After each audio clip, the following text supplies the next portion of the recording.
get started with our employer panel. So hello, everyone. My name is Anita Manuel, and I'm the Associate Director of Career Education here at San Jose State. It is my pleasure to be with all of you today, and also my pleasure to be moderating this employer panel today. So thank you to our employers for making time to be with all of us today. I'll just introduce who we have on our panel today. So we have Rob Lloyd, Deputy City Manager for City of San Jose and the City Manager's Office. So thank you for being here. And I should also state that we have a lot of employers in the audience. So students, when you're here, when we break for networking lunch hour, please feel free to visit the employers at their tables. I know that City of San Jose is really well represented. So for those of you who are at City of San Jose, if you could either shout out or raise your hand so we know that you're here. We're hiring. And they're hiring. Okay, so everyone look around. Okay, City of San Jose, keep your hands up so students know. Where do I go? They're hiring. Okay, students look. Okay, Robert's got double hands up in the back. I would definitely talk to him. Okay, and then we have seated next to Rob, I'm trying to go in the order, not what's on the slide here, is Tiffany Hindman, Senior Director of Global Talent Intelligence, Sourcing and Engagement. That's quite a title. I hope you tell us exactly what that means. Okay, and she's here representing ServiceNow, and ServiceNow has a representation here today. So ServiceNow, shout out, put your hands up. Okay, are you all hiring too? Okay, so ServiceNow is also hiring. So remember that for the networking. I'm helping you guys out. I'm already telling you where they're sitting. Okay, and then we are joined by Raleigh Salazar, Campus Engagement Specialist for Blue Origin. So welcome. And is there anyone else here with you today? Okay, so afterwards, you can go directly to Raleigh. You can handle it. And is Blue Origin currently hiring? Absolutely. Awesome. Okay, and y'all are going to tell us what you're hiring for once we get into it.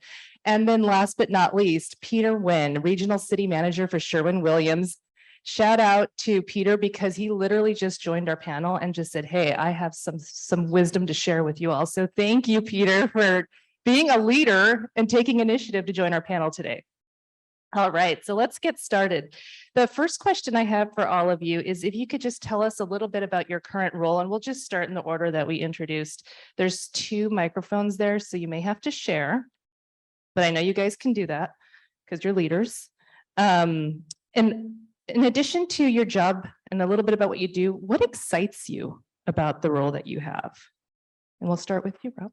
So Rob Lloyd, I'm the Deputy City Manager for Aviation, Transportation, and Technology. So for the City of San Jose, a city of about 1 million people, 70,000 businesses, the best businesses in the world. And that portfolio means that we try to work across the community to make sure people can get where they need to go, support economies, support safe neighborhoods.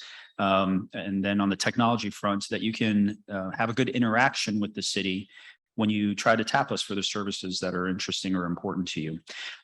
What's interesting and exciting about that is imagine spending your career and the legacy of your work is that you have responsibility for a community and your job is to leave it more beautiful and vibrant to the next people. Making money is awesome. We will never own a yacht. But the legacy that we leave is that we know we make communities better, families stronger, businesses growing. And that can be very meaningful to a lot of us, but that's the wonder of working in public sector. Thank you. So, hi, everyone. Yes, I have quite the long title. We call it IS&E now. So we use a lot of acronyms. But yes, I head up the Global Talent Intel Sourcing and Engagement team at ServiceNow. So just high level, what that entails is we leverage, so on the Intel side, we leverage data, both publicly available data as well as data that we accumulate and analyze to really understand what is going on in the competitive talent market that helps to inform recruiting strategy and sourcing strategy. The sourcing part of our role, we go out and we find talent, reach out to people, LinkedIn, other methods for current roles as well as future opportunities and really building a community of talent. The engagement piece of that is exactly what we're doing here today, which is having conversations. And instead of thinking about talent or individuals as a fit for this role or not, and then we never we may not talk to them again for a while. It's how do we continue to provide opportunities to network, provide professional development and engagement opportunities for really great talent to continue to get to know what we do at ServiceNow and what's so special about the great culture that we have. In terms of what gets me out of bed or what excites me about what I do, it's two things. One, I love learning. So a lot of what we do in recruiting, sourcing, and the intel part is very quickly having to understand new business roles, new business sectors we're looking at, and really uncovering a lot of information and making an analysis out of that. And I love that work. The second is I love talking to people. I love this work. If I could do this work all day, every day, and talk to people, which is a lot of what I do, that would be it. And then the third, as a leader, I love helping people get to where they want to be. And I love watching people succeed. I think as a leader, I hope that leaders really take the joy the best part of my role is when people do something amazing and I get to brag about them. That's my favorite part of it. So, yeah. Hello. Can you hear me? Good. All right. Raleigh Salazar, so Campus Engagement Specialist, Blue Origin. How many people know what Blue Origin is in the room? Anybody? Couple of hands. Just to give you some foundational background, we are a privatized space company. So we design, develop, test, and then ultimately operate our own space flight vehicles. That can be launch operations. It can be our own rocket engines. It could also be in-space habitats. And so Campus Engagement Specialist means that I focus on engaging with all of you students. Coming here, building foundational relationships when it comes to supporting you through school. And then ultimately, if you would like to be a rocket engineer, coming to work for us. We really focus on building a really good culture of support. And we like to say that it's kind of like college 2.0. We have our own, what we call BRGs. So they mirror your RSOs. We have teams like autocross team, hands-on engineering teams, rocket teams. We put that all together beyond just building a rocket for humanity to go to space, right? What I really enjoy about my role is I'm an engineer by trade. I started off in the industry as a design and manufacturing engineer for almost 13 years, 5 of which were at Blue, controlling different systems and designing different products for our vehicles. And then really got interested in working with students. I gained one mentee, and then that led to 10 mentees somehow, and decided that the first time that I saw an individual develop from a person I met at a conference to helping them get an internship, helping them get a full-time role, and then now being a coworker of mine, seeing that development in a person rather than hardware really changed me. And so that's what I get up for every single morning, is to come here, make some connections, and then hopefully if you would like to work in the privatized space industry that I'm very passionate about, I can help you get there. And yeah, if you are looking for a job in space and you're a little space curious, that's typically what we're looking for. So feel free to talk to me. All right. How do you follow a rocket scientist? Okay. I'll follow it up with a joke. How about that? Paint joke. Okay. So what happens to a blue ship when it collides with a red ship in the middle of the ocean? They get marooned. Dude. Dun. That's awesome. So my name is Peter. I'm glad I got a couple laughs out of that. That's the only paint joke I have, I promise. Peter Wynn with Sherwin-Williams. I'm the regional or city manager for the greater San Jose area. Sherwin-Williams has 60 stores in the Bay Area, all the way up from Santa Rosa, all the way down here to Blossom Hill, the San Jose area. And I'm in charge of 18 of them. They put me in charge of a third of the district. And yeah, really just overseeing the operations, the hiring, the development of the personnel in the 18 stores, and supporting the sales of paint, right? Some of the things I get passionate about is obviously developing the careers and coming out here, finding individuals that are passionate about customer service, passionate about even the creative side of things, right? Helping homeowners pick and beautify their homes and projects, and then helping entrepreneurs beautify the city of San Jose and things like that. So yeah, those, just helping entrepreneurs out, grow their business, and then also developing, individuals like yourselves be, managers of business and things like that. So that's my passion besides telling corny paint jokes. Yeah, that's Sherwin-Williams for you. That's great. Thank you all for sharing that and what gets you excited. Now I'm excited because you are all so passionate about what you do. I'm wondering if you can maybe take a little bit of a time travel back with me and think about yourself as a college student, because all of our students here are still pursuing their studies and trying to figure out what to do with their lives, what's next. If you could share, and we'll go down the line again, what your college undergraduate major was, and if you're using direct skills from that major now, great. And then were there particular college experiences that you had that you felt prepared you well for the career path that you pursued? All right, so I'm going to confess to you that I went a little nuts when I first went to college. It was that first semester was the only semester I've ever gotten bad grades. So I ran for and got the executive representative of our student government, was the chair of the social board, chair of the programming board, and I didn't do my homework. But I was fulfilled in all these other ways. And I think when you get to college, what you actually learn is that self-regulation, and you have this whole world in front of you. And it kind of mirrors what you do when you start your career, right? Because you have all these doors, and it's so important to find a good team, find a good mentor and boss, do work that's meaningful to you, because those doors in that first 3 years of your life and in your career, professional life, are going to be the doors that open to you 3 and 5 years down the road. So you always have to think the long arc. But my major actually was pre-med, and I went to medical school for a little while and then decided HMOs weren't so cool. So we had a 3-2 program for my undergrad in Beloit College, Wisconsin. And so I went back to my undergrad and said, all right, I didn't want that. So they gave me 3 majors instead. So technically I graduated with liberal arts, sociology, healthcare administration, and a minor. And so I got a potpourri of degrees, I guess. Then went to grad school where I went to work and they paid for it. And so I got an MBA with information systems emphasis and got to do some work in the engineering school. So that's the education part of it.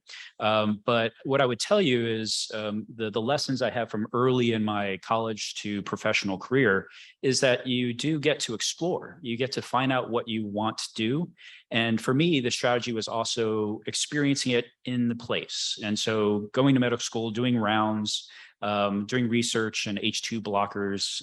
If you have gastroesophageal reflux disease, it's not sexy, but it was really cool at the time.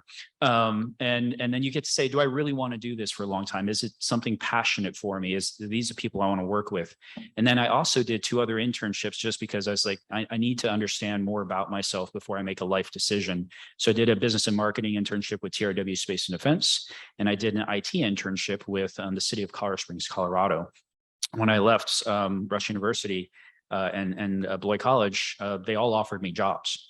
And so I got to go in that realm, and the choice I made was, what do I want the legacy of my career to be?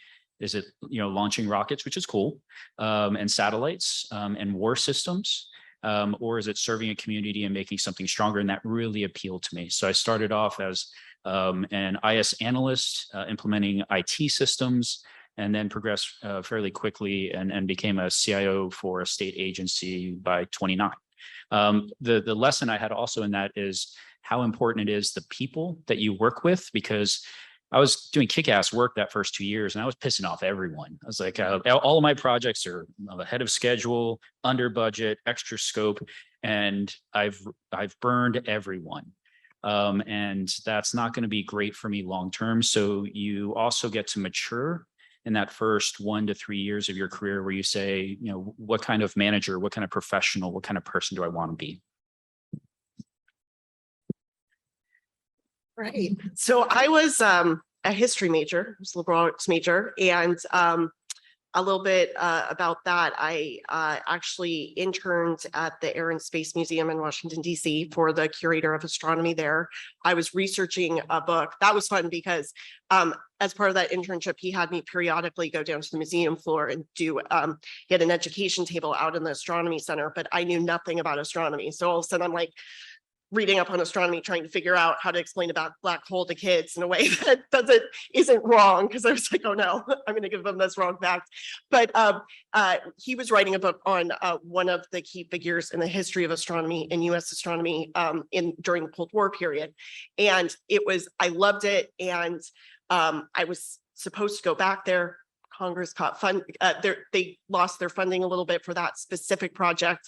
And so I came back to California, where I'm from, and started to say, okay, I got to go find something to do while I applied to PhDs. I just thought I was going to get my PhD. I thought I was going to be either a professor, or more likely I wanted to go back and curate museums and go into museum studies. And I fell into recruiting, which is a whole nother story. But what I will tell you is I can still trace the things that I did in my major to things I do today, and things, skill sets that I can apply to how we frame up things and frame up strategy. And what I mean by that is, for any of you who are liberal arts majors or have taken some history courses or enjoy it, or other courses like English, things like that, with history, you are taking a lot of different data sources, right? You're taking primary data sources. So what were people saying during that time period? You're taking how those events were written about. Then you're taking future perspectives about that events. You're taking quantitative and anecdotal evidence and data, and you're formulating an opinion, right? And a hypothesis. And then you frame up all those reasons behind that.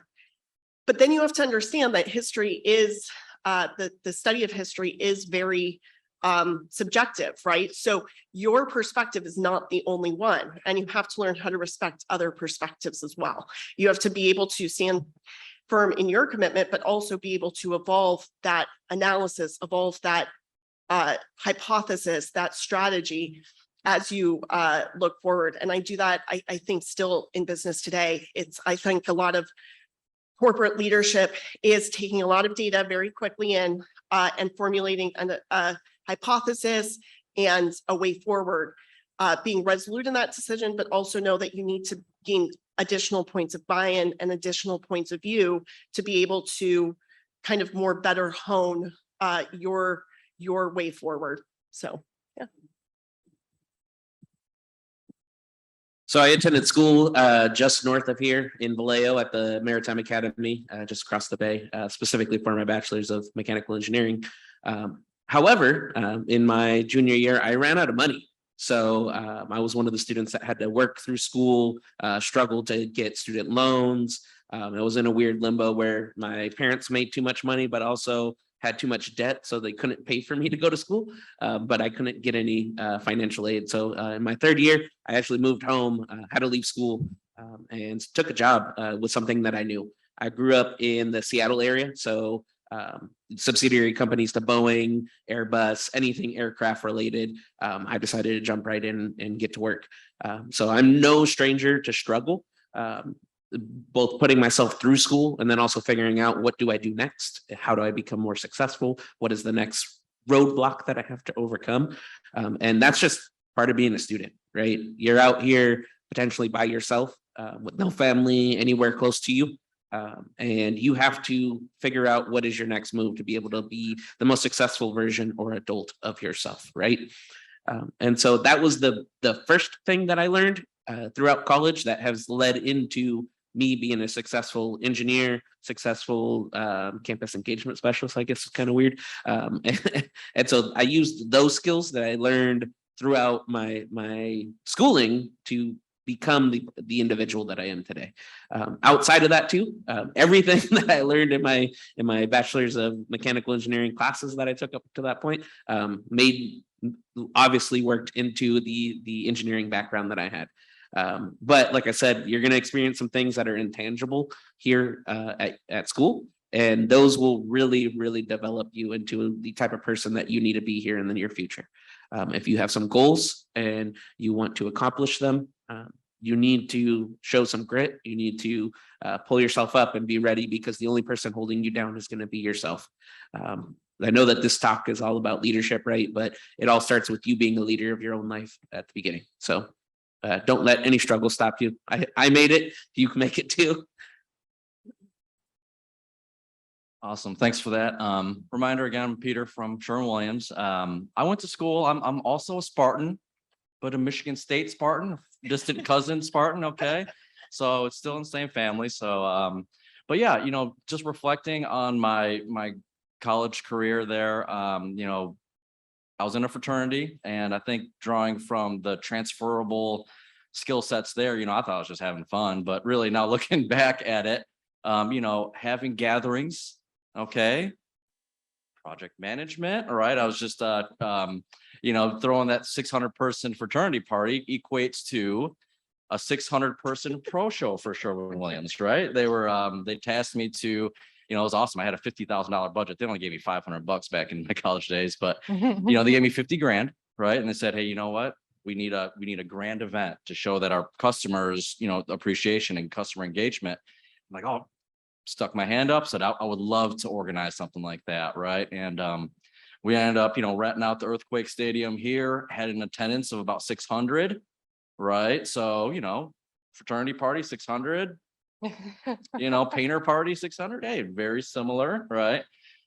Transferable there, but all those things that I learned back in when I was a student, when I didn't know that I was learning how to project management and promote for an event, things like that, budgeting, right? And then we call it loss prevention on our side. Back then it was just not getting in trouble, right?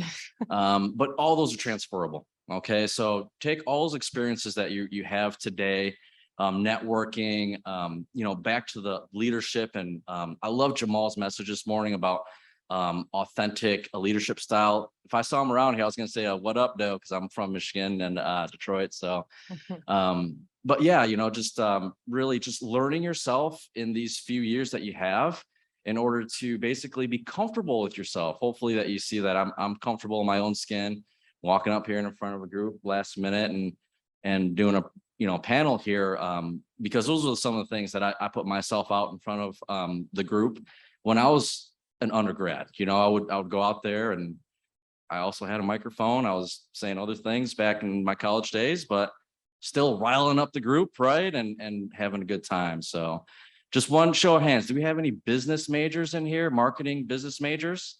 Awesome. Very cool.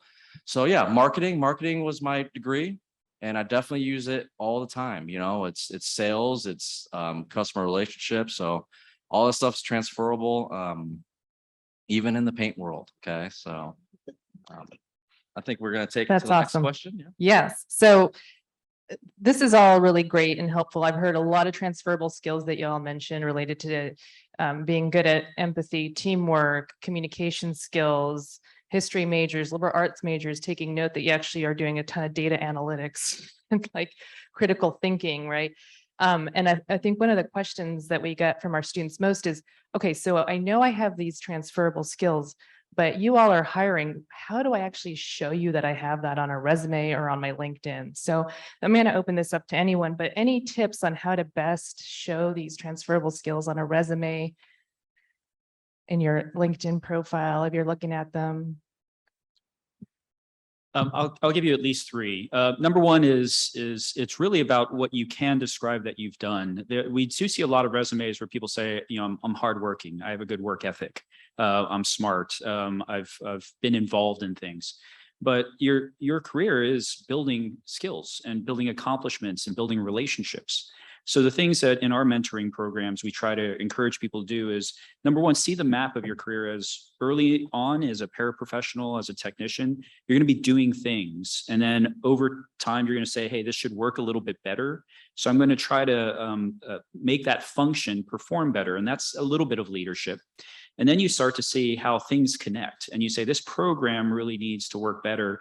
And as you go up that scale, people matter more and more. Your ability and skill matters more and more, because people have to trust that you're not only capable, but that you're a good person. You're going to look out for the organization and their interests so that that thing can improve.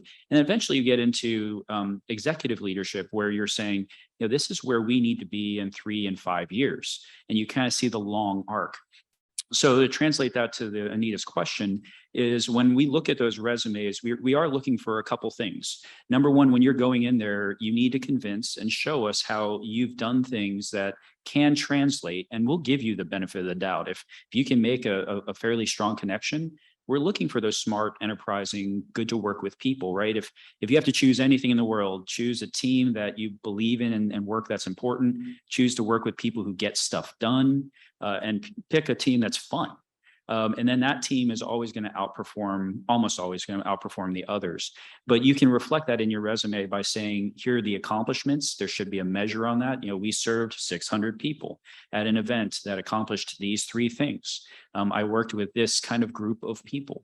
I did an internship where we contributed to a product release, but be very literal about those things, because then we can help you make the connections of saying, yeah, this really connects with this job, or maybe not this one, but I have another one I want you to think about. And I want to have you talk with someone else, and we'll help you draw those lines. But it can't just be affective, that I'm a nice person. That's important. But you actually have to start building those experiences that connect you, and that'll separate you from everyone else. So I do believe deeply in internships and externships and mentorships, because when you have that mix, you're doing things and looking different from everyone else who just wants a job. And then the last thing is, if you can talk about, eventually you'll find it, usually. Oh no, that's not true. My wife still hasn't found her life's meaning, but at least career-wise, she has family-wise. But if you find something you're really passionate about, also express that, because it's amazing how often you'll get a good boss and they'll draw those lines and help you get there, even if it's not always to their own benefit. I'll just add, a lot of what he said around what is the impact of what you've done, right? And really specific measures that you put into there. The other thing I would say that's related to that is, what is the problem you're trying to solve in anything you do, whether it's a project in a course, like not just what was the technical solution, but what were you solving for? Secondly, especially if you're in a technical field or something where you are using a lot of very specific technical or scientific definitions, things like that, words, understand that a lot of times the recruiter who is reviewing your resume may not be a technical expert. And the more you can frame up for them what you are doing and the impact it's going to have, the better they can help draw those correlations to your strength of an applicant, right? So don't assume that the recruiter on the other end or the person reviewing your resume is a technical expert. Help them understand. So if you're doing, I see this a lot on resumes as well, if you have an internship, help me understand at that company. And sometimes you can't say, I understand, but at a broad scope, what is the feature you worked on, or what was the marketing program going to accomplish? What, again, was the problem you were trying to solve, or the customer you were trying to impact? Because again, then we can draw the dot, we can draw the line between the two. We can understand how, okay, I'm at ServiceNow now, but before ServiceNow, I worked for Disney. I can tell you that the two, how I believe the two are related, is ServiceNow is trying to make the world of work better by making it feel more like consumer apps, right? That the way we work should feel like ordering a Lyft or watching Disney streaming. So drawing those conclusions for recruiters is going to really help you, especially if you aren't meeting the hiring leader directly and you're more applying, because it will help them very quickly understand those correlations, give you a call, and be your advocate. I'm just going to say it for the third time. Metrics. You heard it from them too here. Sure, that your industry is a metrics-driven industry as well. I want to know what you did and how it was completed and how it was successful. If you can tell me that in a story, like Tiffany was saying, where it's very understandable to me, that I want to see what that looks like, right? The second aspect of that too is language. Read the job description. Generally, the job description is written either by the hiring manager or the recruiter on that job. Write your resume in a way that mirrors what their language is. If you are applying for, let's say, systems engineering job, they write requirements for things. To write your resume as if you were writing requirements for a project, right? That'll really show, instead of saying, hey, I'm good at systems engineering, I can read this document and tell that you are good at systems engineering. You know what a requirement is, you know how to verify it, right? Put those two things into work and it's going to change everything. It's going to make your resumes take you about, I don't know, 30 minutes longer, right? But it'll change from, instead of sending out 1,000 resumes and getting maybe 10 interviews, it'll be closer to like 20 applications and probably 15 interviews, right? So the ROI is huge on that. The other aspect of that too is draw parallels to what you put in your resume to your personal life. If you are going to school for marketing and you really enjoy it and you tell me that you're passionate about it in your first headline or statement, and I don't see anything in your personal life as projects that you're working towards, like you manage a social media platform for X, Y, and Z company that's here locally or your friend's company, you don't put that in there, you don't show me that you're connecting what you enjoy to your personal life and from your educational life, it's a big sign showing me that you don't really have that much passion, because passionate people are not just going to stop from 9 to 5 on what they do. That's going to carry into their personal life. On the engineering side, if you enjoy building things, talk about your personal projects underneath there as well. I want to see that, like, again, that parallel drawn from what you're learning here and how you're applying it. Those are my 3 things. Awesome. Great advice from everybody. So I'm not going to recycle anything. So I think, assuming at this point, you wrote a good resume, you got the interview, right? So I think the advice I want to give you all is, say your interview is about an hour long. Okay. My advice, and I'm going to give this advice for any sales professional too. Norberto, take some notes. About 3/4 of the way through the sales call or the interview, you want to just maybe recap, hiring manager. Yeah, obviously, I'm here for a reason. You saw something on my resume. We're always going to ask, do you have any questions for us? Right. So let's get that question and, asked about 3/4 of the way through the interview process. So that way, just let's role play here. I'm the interviewer 3/4 of the way through. I go, what are the top values that you saw in my resume that fit this job description? Okay, then you put it back to the employer to reinforce. Okay, this experience from that job really stuck out, and that's why you got the interview. Okay, now for the last quarter of the interview what to refocus on, what to kind of build up your own strengths and things like that. So yeah, I think that's the best advice I got for, interviewing, resume building and things like that. Follow all their advice. But then when you get to the actual interview itself, reinforce, ask the interviewing, the interviewer, what's important to them. What are they looking for? And what made or basically got you there? What were the things on your resume that you already put on there that the employer saw that made you a good job fit? Okay. Actually, if I can add on to that. So in an interview, there is an effective and affective piece, right? They need to come out of there knowing that you can do the job, but they also need a connection. Who they hire when you have equal candidates is the one that really shows or exhibits or speaks to mission and values. So know their mission statement, know their business, and then talk to them on a personal basis. But you should come out of any interview having a connection with at least 1 or 2 of the people in your interview and turning it human, not just into a machine, because there's a lot of people who are applying for certain jobs. How you stand out different is I can do it, and that person would fit in our team. Great. These are awesome tips. I'm taking notes as well because I'm going to reshare some of these stories. But, we're going to do a little bit of a speed round just to get some yes or no. Okay. LinkedIn, yes or no? Should you be on?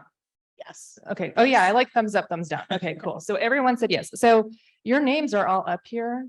So if savvy students wanted to, could they go on LinkedIn right now and maybe try and connect with you and then not send just a connection, but put a message in it? Always put a message. Okay. Raleigh's like double thumbs up. So all of you have laptops right now. I'm hoping that you're looking people up on LinkedIn. Okay. Do you have a favorite? Oh, we're gonna test it. Who? Rob like means business, you guys. So like, if you want to impress him, like, let's make things happen. You got 4? Yeah. Shout out to the 4 people who did this. Woo! Yes. Ashish, Ronnie. Oh, you're getting called out. Okay, raise your hand if he calls your name. Let's recognize the networking that's happening right now. Then Fani, Monish, and a David. Oh, David's a salesperson. Oh, he does not get an. I love it. Okay, networking in real action. Okay, do you have a favorite interview question? I do. Okay. What have you failed at and what did you learn from it? And I'll be honest with you, we've used this because females shine with that question more. I can't tell you how many men have come into our interviews as I've never failed at anything. And I'm like, well, then we don't want you. Because failure is a good way to learn a lot. And then on the flip side, and I have to coach my mentees on this, is there's also imposter syndrome where our female candidates often will say, you know, I've really failed at this, and they have such deep insights into how they turned it around. But it's the coaching I've given in some of our mentoring is never have imposter syndrome. We see your potential and how good a person you are, and all the things that you accomplish. Don't hold yourself back, because I also have someone else here who did a horrible job and thinks he's great. So just come in with good reason, and that honest answer shows that we can trust you. Okay. Any other favorite questions? Yeah, tell me about a time when you did not get to work on something that you really wanted to work on, and then detail out what happened thereafter. Again, it's showing that same thing, you didn't get what you wanted. How did you intake that information? And then how did you benefit from it? And how did you improve your situation based upon something that you were expecting that you would get that you did not? How did you make the best of that situation? So that's typically what I ask. I'm looking for any kind of question from the candidate. Again, just, you know, going back to my advice, you know, have you thought about something interesting to talk to me about? Right. I think that's a big part of it. You know, have you put a little bit of effort to ask me something? The inquisitive, the curiosity, that's what gets me. Okay. And now, Oh, sorry. I have 2 quick ones. One Yes. is, tell me about a time that you disagreed with a peer you were working on a project on, and how did you resolve that? That's core to just, you are going to have disagreements of perspective with people you work with. How you resolve that, how you accomplish harmony is, I think, important as from a soft skill standpoint. Second is actually, what is the type of work environment that you like to be in or succeed in? Because I want to understand, do you like ambiguity? Do you like figuring things out? Or do you like structure and need to know how everything is? Because the thing is, you'll learn throughout your career, I learned this very much. Not every company is the perfect fit for you as a person and an individual. That's okay. That's okay. It doesn't have to be. And so I think really understanding if candidates are going to be happy in the work environment, whatever company I'm at, is really important to me. Awesome. And then before we open it up to audience questions, because I know I expect some of you to have these questions, because you have them captive here. You've got hiring managers here who can tell you the inside scoop. So whatever your burning question is, it's going to be your turn soon. My last question for all of you is any parting words of wisdom? Like if there's one thing that I didn't get to ask or we didn't talk about, but you want to make sure that they know before we open it up for questions. I'll just say this. This is one of the things that still makes me laugh. And again, this is to my history major a little bit, but I think I would imagine everyone in this room, I'm going to speculate, has had to write an essay where they kind of have to stretch the words to make the word count. If things are still going the way they did when I was in school, right? In business, it is the opposite. It is learning how to say the most in the most succinct amount of words possible and phrases. Always reread your email. Am I restating the same thing several times, right? The more you learn to do that, that is, I think, one of the biggest things as you rise in your career is learning how, because what I will tell you is when you start having meetings with these executives, they want it fast. They just want to know boom, boom, boom, and then let them ask follow-up questions, right? Don't give them all the information, give them what they need to know, and then let them ask and dig into the why and be ready for those questions, but you don't have to answer them all at once. Awesome. I'll tell you three things I learned sometimes painfully. Number one is communication is going to be how a lot of people are judged, whether or not their skills are great. So your written and oral communication, if you get into a room, most people will assess the leaders in the room and the most knowledgeable people by how well they communicate. And it actually takes a pretty advanced person to detect deeper than that. So absolutely. Number two is never rob yourself of the hard things, like the bad employee. We have people who try to avoid managing them. Actually, managing a hard employee is one of the criteria for us to get to executive roles, because you can't just manage the easy stuff. You have to always take the hard. I had a coach, I used to be a runner before I was doughy. I had a great coach who said, the race will never get easier, but you'll get stronger. And so give yourself the gift of taking on really hard things.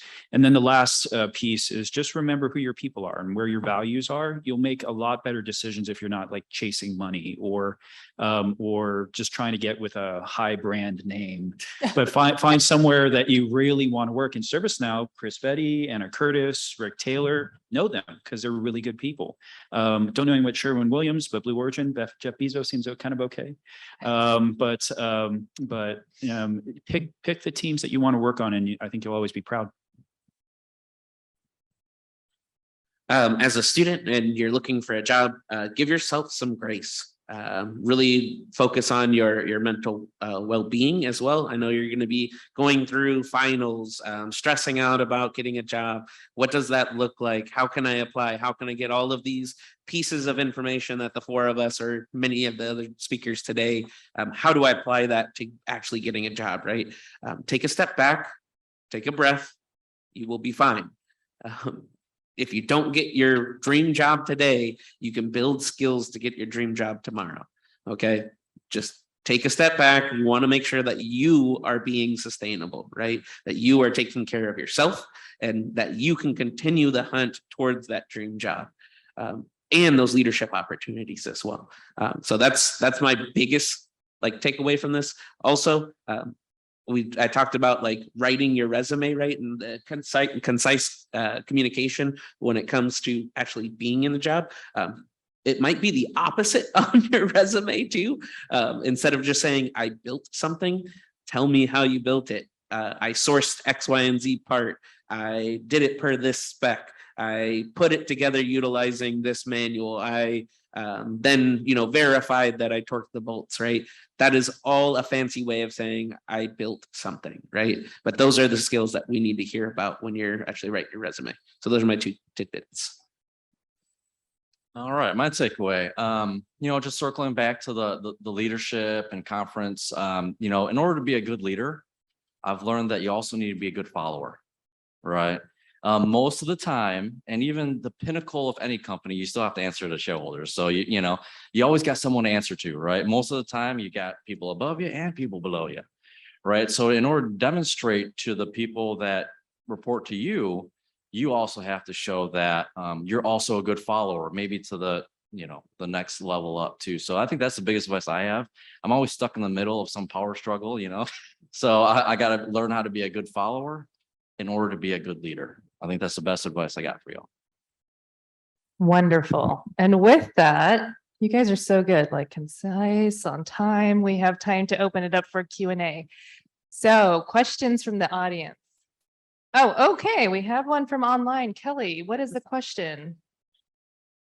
Is it on? Hello. Oh, hey.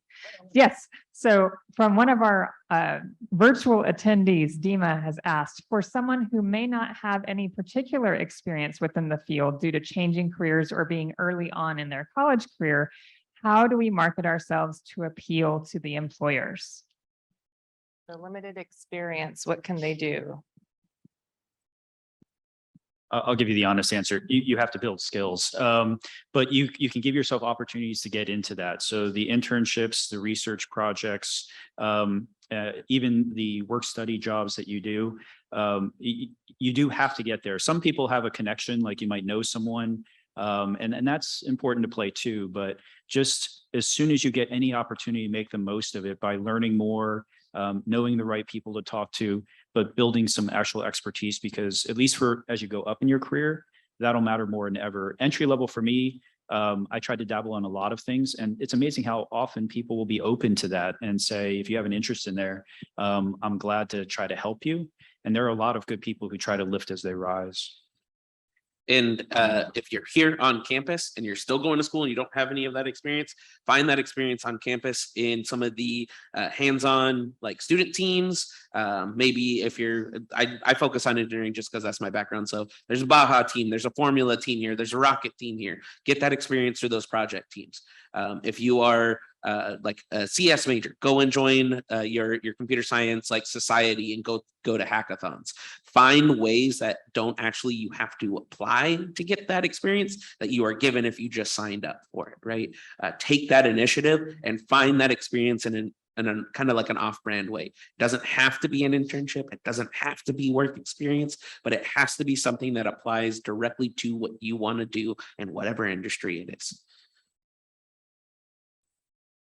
Okay, great. I also just want to plug volunteer work. So if all of you are volunteering those types of projects, or take a leadership role in one of your volunteer projects and add it to your resume. And also our student involvement team has a bazillion ways that you can connect on campus with leadership opportunities, and we'll plug those throughout the conference as well. I'm going to see if there's anyone in person who wants to ask a question. Big people. Oh, no, we got a volunteer. Rob, don't scare them. Hi, my name is Ram. My question is to Tiffany. So you mentioned earlier that a lot of times resumes are not reviewed by the experts. Is there any reason behind it, or can it be changed? Yeah. I can go way in the weeds because I am a recruiting nerd. I love what I do. And so I could go into all the reasons why. There's a lot of, so some of it is fairness, right? Like we have requirements oftentimes, especially if you're a government contractor. Those basic requirements are key to us ensuring that we are assessing people based off those key qualifications. That's also why you want to make sure you look at those. And I think the second is honestly scale. The amount of applications we get is massive, and we need to put, so if in tech, right, we need our engineers doing engineering work. And now I will tell you, as a recruiting leader, my goal is to make sure that my team is very well versed in what they need to know to be able to assess people fairly and confidently. So that is one piece of it. But just understand, you know, a recruiter could have anywhere, depending on their workload, anywhere from 15 to, there was a time in my career early on, I had 40 recs, right? And I would have sometimes anywhere from 30 to, believe it or not, 300 applicants. And I was required to review every single one of those resumes and assess if they were qualified or not. And then with the hiring leader, determine those individuals we were going to give a call. So understand our goal in recruiting, we are in this because we love people. I promise you that, for the most part, right? Like we love working with people and giving people opportunities. I hated it the most when I had to turn people down. But at the end of the day, why we do it is because we're there to really help making sure that we are helping create a fair and consistent process, as well as helping to alleviate the burden on the business functions themselves. Great, thank you. Okay, I'll do one last question in the back there, and then I want to encourage you all to network with our panelists during our lunch when we transition. So we are providing lunch, and make sure that you have your name tag on. It's helpful when you're meeting a new employer. Your name and your major probably helps as well, so they have some sense of what you're looking for and who you are. Okay, yes, in the back. So hi everyone, my name is Satish. The question I wanted to ask you guys is like how to get sorted. Like most of the employers, they use like resume management softwares to like manage the resume and applications. So like there are any tips so that our resume gets sorted and like get to the like the hiring manager or the recruiter? And I also wanted to ask, like, what is like what importance, like how much is the importance of a cover letter in our application? So if we are like sending a connection request to someone, should we also send our like resume with the cover letter, or just like a good resume is enough?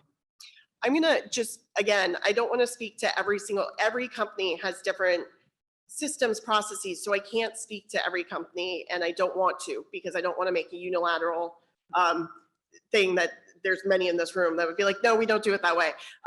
What I will tell you is I think there's several things you can do. Again, we want to help you get the job. We want to get the job filled. We want to match the right person with the right company, and we want to do it in the way that we don't have to fill that job for a while again, right? Unless we're significantly growing. We don't want to have to backfill. Oh, sorry about that.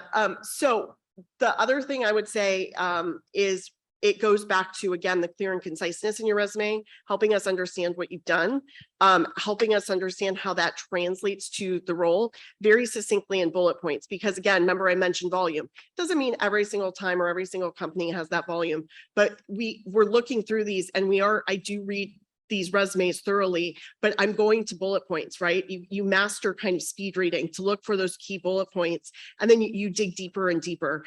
That's how, so I'm going to speak personally as my experience as a recruiter, and keep in mind, I don't own Rex anymore, but what I will tell you is I would look at the resume first, and then if it looked like a really good match, I would often go back and read the cover letter. So I think it is absolutely great to have a cover letter. Just understand that even with that, you want to explain things. You really want to use the cover letter, in my opinion, also to help make the correlation of why you're the right fit for this particular job. So what interested you about the role when you read it, and how your skills directly correlate to what they're looking to find. And to add to that too, regardless if it's a bot or a program that is looking for keywords, or it's a human looking for keywords, again, going back to that job description, if there's something that a skill or a tool that they are asking, put that in your resume if you have experience with that. Because at the end of the day, like I said, I wrote this job rec. I know what skills and tools I'm looking for. And my first pass at your resume as a speed reader is going to be looking for those keywords. Does this person have Creo? Does this person have ANSYS? Does this person have systems engineering on there? Okay, now I'm going to read it a lot more in deep and depth, and try to understand what did they use those tools for. As far as cover letters, they can be a good, we personally don't use them. And so again, getting back into the nuances of different companies. However, if you have the opportunity to have a portfolio or a GitHub or a website that has a link, put that on your resume and make sure it is clickable, because everything today is done on computers, right? And if you put that on your resume, I am compelled to click it. It's just human nature. I have to click links, right? And honestly, what you want is us spending more time on your resume, right? And so if you put a link there and I click it, guess what? I'm spending more time looking at you as a candidate. That is your goal, right? And so eventually that'll get more eyes on it, more time. And then it also shows us not just in a tagline bullet point of what you did. You can actually show pictures and go through the process. And I'm going to be curious at that point. And there's actually research on this. It's a good question. So the first filter is, are you qualified or not? That's where you get to minimum requirements. So I have to nail every minimum requirement that you see in there.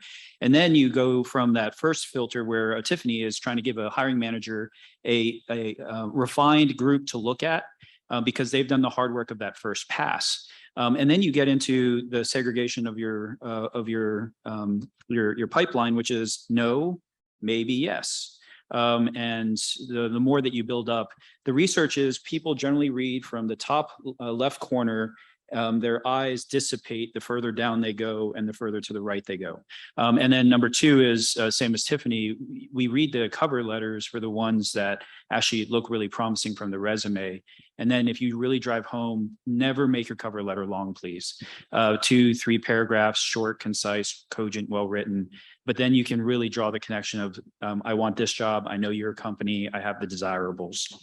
I just wanted to add one quick thing around recruiting technology too. On the flip side, understand there's a lot of technology now that is being put into place, as well as a lot of mentality. I'm a sourcing leader, so I go out and find talent for our communities, and that's what my team does. I am very passionate about us searching through our ATS, so our recruiting system, and going back through applicants, because I know you may have only applied to 1 to 3 jobs.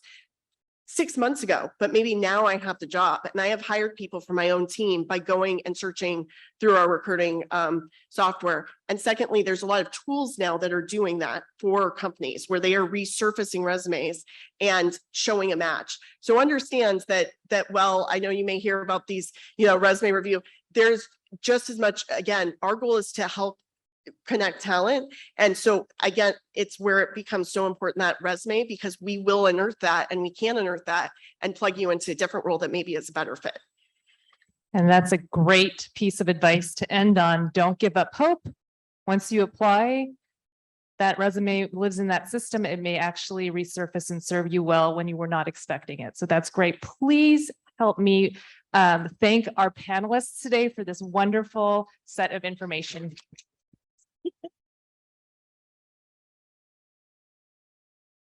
And we are now, hopefully you all are going to join us for lunch as well, because people are going to come talk to you now that you get off stage. And let's see, we have a transition slide here. So we are now going to break for lunch. Are the lunch boxes in the back, right? This is my Yes. co-host Jordan, who's going to tell me what the logistics are for lunch here. Yes, I can provide some more info on that. So if you're here with us in person, you can see we got a table over here with some Togos. So some pre-made boxes of lunch, sandwiches, chips, things like that. So please be respectful and grab one, but everyone here is welcome to join in on that. Yeah, and then if you're joining us virtually today, we also have a virtual networking space. There should be links in the Zoom chat that are being posted. That room will be opening at noon, and we'll have some more info on one of the other slides about what that's looking like. Did you want to round us out with some more info about just the rest of the sessions, Anita?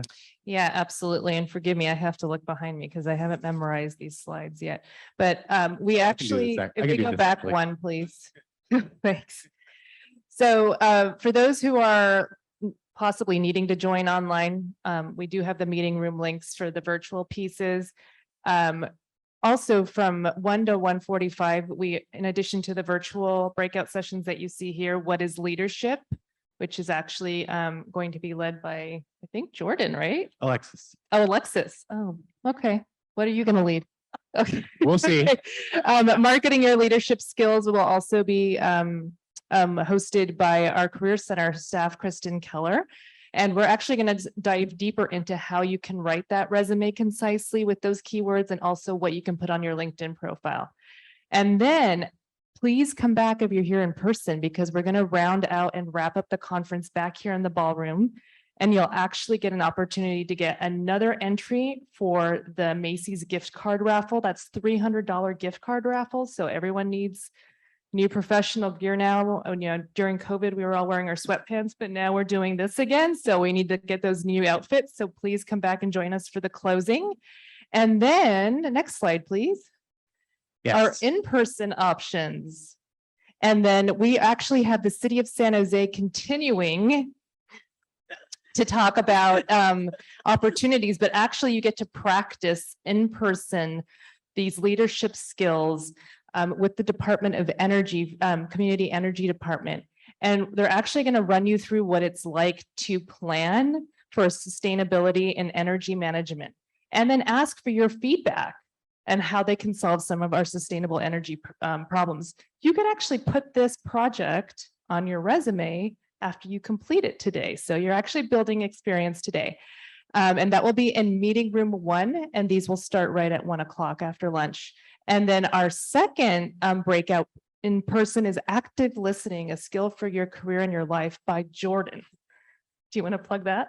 Yeah, we've been talking about skills that you can build for your leadership capacity and apply to your career, right? And so I'm going to dive into one of those very specific skills. Active listening, you might have heard of it.